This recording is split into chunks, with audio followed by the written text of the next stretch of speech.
Welcome to மீனாவின் கைமணம். இன்றைக்கி காலையில் breakfast ரெசிபிக்கு எங்கள் வீட்டில் ராகி சேமியா வச்சு கொஞ்சம் வெஜிடபிள் 2 முட்டை வச்சு உப்புமா தான் பண்ணியிருந்தேன். ஒரு 200 கிராம் சேமியா எடுத்திருந்தேன் ஒரு 3 பேர்த்துக்கு.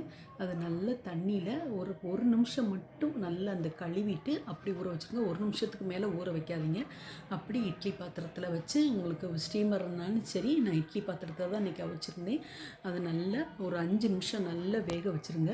வேக வச்சுட்டு நம்மளுக்கு உதிரியாக எண்ணெய் அதெல்லாம் எதுவுமே வேண்டாம். நம்மளுக்கு அப்படியே நல்ல உதிரியாக நல்லா வெந்துடும். 5 நிமிஷத்தில் வெந்துடும். வெந்த உடனே அதை தனியாக ஒரு பாத்திரத்தில் எடுத்து வச்சுட்டு நான் கொஞ்சம் காய்கறி சேர்த்துருந்தேன். ஒரு தக்காளி, கொஞ்சோண்டு ஒரு பாதி கேரட்டு, கொஞ்சம் இஞ்சி, கொஞ்சம் ஜீரகத்தூள், கொஞ்சம் மிளகுத்தூள், கொஞ்சம் வீட்டில் அரைச்ச கரம் மசாலா தூள் போட்டிருந்தேன். கொஞ்சோண்டு பீன்ஸு, ஒரு பெரிய வெங்காயம், சின்ன வெங்காயம் போட்டிருந்தேன். சின்ன வெங்காயம் சேர்த்துக்கோங்க. இந்த மாதிரி உப்புமாக்கெலாம் நல்லாயிருக்கும் டேஸ்ட்டாக. அது ராகி உப்புமாக்கு கொஞ்சோண்டு நல்லெண்ணெயில் நான் தாளிச்சிருந்தேன்.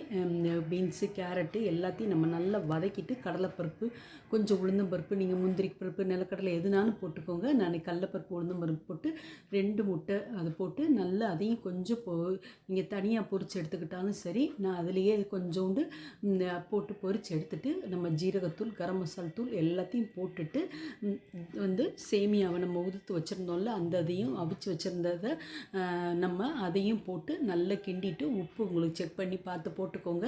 நான் கொஞ்சம் தேங்காய் பூ போட்டிருந்தேன். நான் உங்களுக்கு தேவைன்னா போட்டுக்கோங்க. தேங்காய் பூ சில பேர் நாட்டு சர்க்கரையெல்லாம் போடுறாங்க. நான் நாட்டு சர்க்கரை போடலை.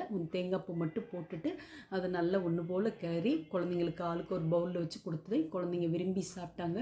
கூட கொத்தமல்லி தழை, கொஞ்சம் புதினா இருந்துச்சு, அதுவும் சேர்த்துக்கிட்டேன். இந்த மாதிரி நீங்களும் ஒரு ஹெல்த்தியான ஆவியில் வேக வச்ச ஃபுட்டு காலையில் சாப்பிடுங்க. ரொம்ப உடம்புக்கு ஹெல்த்தியும் கூட ராகி உப்புமா.